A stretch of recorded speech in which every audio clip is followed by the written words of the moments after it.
مومنو، تم پر روزے فرض کیے گئے ہیں جس طرح تم سے پہلے لوگوں پر فرض کیے گئے تھے، تاکہ تم پرہیزگار بنو۔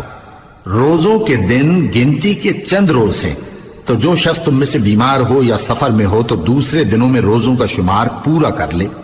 اور جو لوگ روزہ رکھنے کی طاقت رکھیں لیکن رکھیں نہیں، وہ روزے کے بدلے محتاج کو کھانا کھلا دیں۔ اور جو کوئی اپنی مرضی سے زیادہ نیکی کرے تو اس کے حق میں زیادہ اچھا ہے، اور اگر سمجھو تو روزہ رکھنا ہی تمہارے حق میں بہتر ہے۔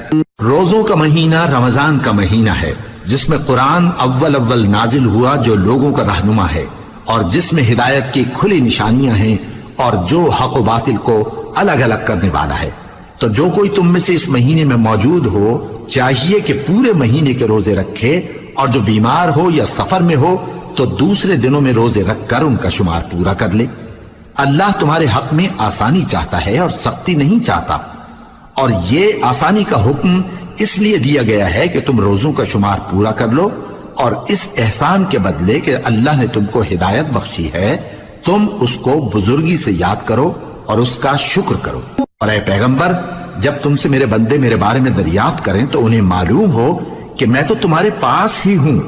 جب کوئی پکارنے والا مجھے پکارتا ہے تو میں اس کی دعا قبول کرتا ہوں، تو ان کو چاہیے کہ میرے حکموں کو مانیں اور مجھ پر ایمان رکھیں تاکہ نیک رستہ پائیں۔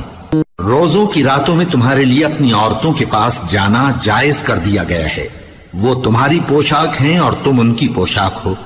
اللہ کو معلوم ہے کہ تم ان کے پاس جانے سے اپنے حق میں خیانت کرتے تھے، سو اس نے تم پر مہربانی کی اور تمہاری حرکات سے درگزر فرمائی، تو اب تم کو اختیار ہے کہ ان سے مباشرت کرو۔ اور اللہ نے جو چیز تمہارے لیے لکھ رکھی ہے یعنی اولاد، اس کو اللہ سے طلب کرو اور کھاؤ اور پیو، یہاں تک کہ صبح کی سفید دھاری رات کی سیاہ دھاری سے الگ نظر آنے لگے۔ پھر روزہ رکھ کر رات تک پورا کرو، اور جب تم مسجدوں میں اعتکاف بیٹھتے ہو تو ان سے مباشرت نہ کرو، یہ اللہ کی حدیں ہیں، ان کے پاس نہ جانا۔ اسی طرح اللہ اپنی آیتیں لوگوں کے سمجھانے کے لیے کھول کھول کر بیان فرماتا ہے تاکہ وہ پرہیزگار بنے۔